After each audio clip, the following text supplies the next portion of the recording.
The Princeton University Chapel is one of the icons of Princeton University. It was built in the 1920s, not long after the First World War. The president then, President Hibben, and the leadership of the university said, we're going to build a wonderful, large chapel as a testimonial to our belief that, especially when times are really painful, each of our religious traditions has promises made to us for restoration, healing, and goodness. And that's what this building is going to be about. The iconography in the building is literally a testament to that. The chapel itself is incredibly special. It's very unusual for a college campus to have a chapel that looks like this and feels like this. It's awe-inspiring when you walk in, and it's also significant in the life of students because it is the first place they enter during opening exercises, and it's the last place that they exit as a class during baccalaureate.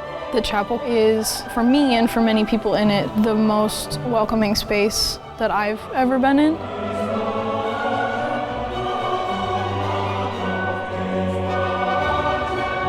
The vast grandeur of the space lends such an aura of holiness to the ceremonies from all of our religious communities. This is the chapel for everybody. There is a big Muslim service here. Hindu Diwali happens here. There's a Catholic Mass every day. There is an ecumenical service every Sunday. The University Chapel brings together the entire campus community as well as the wider community here in town.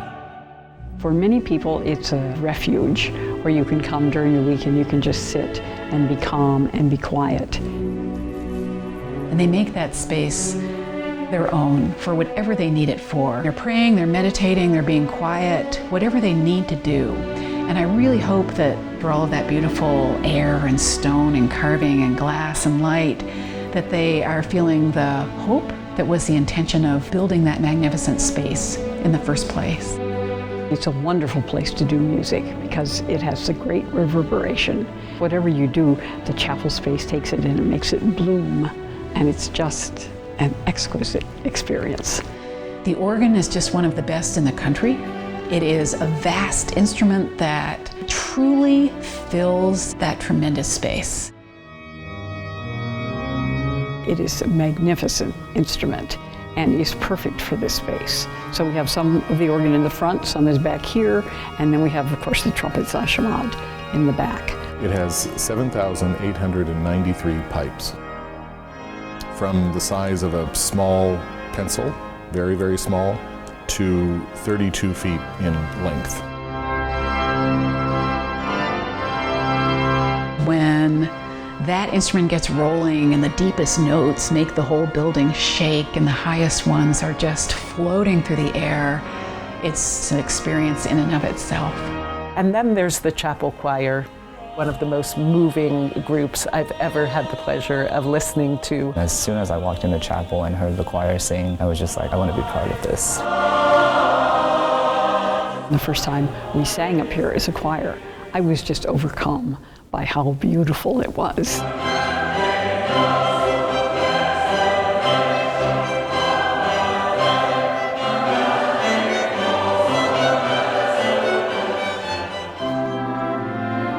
There are people of many religious traditions in the chapel choir, but for me it is about making music and having a community. This really is a good place for anybody.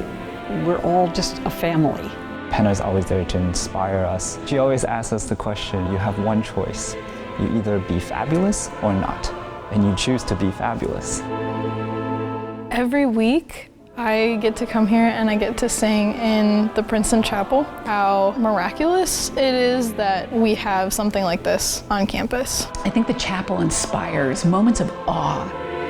There's something about the building that's very much about letting everyone's spirit soar. This has been a defining experience of my undergraduate life, and I really can't imagine being at Princeton without the chapel. It is hard to describe how grateful I am for Penna. She has become, along with the deans of the chapel, some of the strongest role models in my life. Whoever you are more than welcome to be here.